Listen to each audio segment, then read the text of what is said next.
cross the contested waters of the Nile Basin, a remarkable movement is taking shape as young environmental activists from Egypt, Sudan, and Ethiopia defy historical animosities to address shared challenges that transcend borders.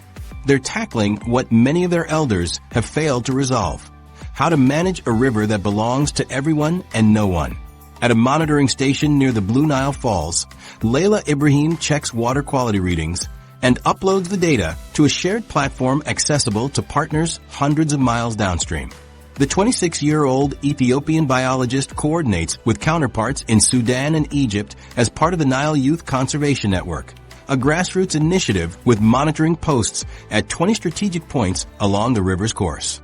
My grandfather told me Egypt was our enemy, Leila says, adjusting equipment that measures sediment levels. But Tarek in Cairo and I video call weekly to compare readings.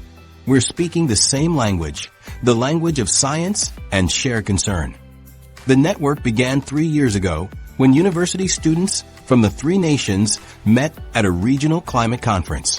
What started as informal data sharing has evolved into an early warning system for pollution events, harmful algal blooms, and water quality threats that affect communities regardless of national boundaries. In Cairo, Tarek Mahmoud maintains the Egyptian monitoring stations. Politicians talk about water security as if it's a zero-sum game, he explains. But we see it differently. When Ethiopian waters are polluted, that pollution eventually reaches Egypt. When Egyptian coastal communities face saltwater intrusion, it reduces the entire basin's agricultural output. Their approach represents a fundamental shift in how the Nile's waters are conceptualized, as a single interconnected system rather than separate national segments. The network has expanded to include satellite monitoring, community education programs, and joint research tracking everything from microplastic contamination to fish migration patterns disrupted by dam construction. While diplomats debate water allocation percentages behind closed doors, these young conservationists focus on practical, tangible improvements that benefit communities throughout the basin. We don't have the luxury of waiting for perfect diplomatic solutions, says Amira Osman, a Sudanese hydrologist who coordinates the network's middle section. Climate change is already altering rainfall patterns across the basin. We're seeing more extreme floods followed by longer droughts. This is everyone's problem. Leila, Tarek, and Amara studied international frameworks to design their cooperative model. They've incorporated elements that address the Nile's unique challenges, its extreme length crossing numerous ecological zones, the historic power imbalances between upstream and downstream nations, and the complex colonial legacy of water treaties. Their work extends beyond monitoring. The network has established community-based conservation initiatives where farmers from different countries share sustainable irrigation techniques. Ethiopian terracing methods are being adopted in northern Sudan, while Egyptian water-saving technologies are finding new applications in Ethiopian highlands. The network recently organized a basin-wide climate adaptation conference that brought together 150 young environmental leaders from all 11 Nile Basin countries. They produced a comprehensive youth declaration on equitable water management that has gained attention from regional policymakers. What makes their approach significant, explains Dr. Joseph Nkurunziza, a water governance expert at the University of Khartoum, is that they're building cooperation from the ground up rather than imposing it from above.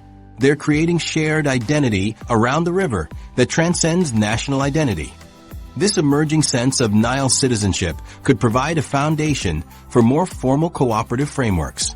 The Nile Basin Initiative represents an existing platform that brings together riparian countries, but has struggled to overcome fundamental disagreements about water allocation rights.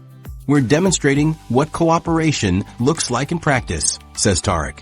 When we collect data together, when we solve problems together, we build trust. And trust is what's been missing from formal negotiations. Climate change adds urgency to their work, while also creating new imperatives for collaboration. Rising temperatures and increased extreme weather events are exacerbating water scarcity throughout the basin.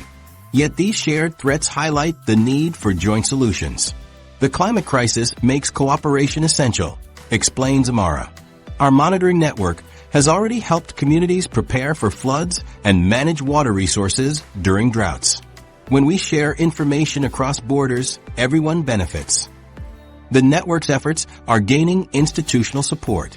Several international development agencies now provide funding for their monitoring equipment, while universities across the region offer technical expertise. Some government agencies have begun incorporating their data into official planning processes, acknowledging the value this grassroots initiative provides. What began as a student project has evolved into a model that could inform similar efforts in other contested river basins. The approach demonstrates that water cooperation can begin with practical, technical collaboration rather than comprehensive political agreements. The Nile connects us whether we acknowledge it or not, says Leila. Our great-grandparents understood this. Somehow, in the age of nationalism, we forgot. But now climate change is forcing us to remember that rivers don't recognize borders. The network advocates approaches recognizing both historical dependencies and future development needs, where hydropower generation in Ethiopia can coexist with agricultural productivity in Egypt and Sudan if managed collaboratively.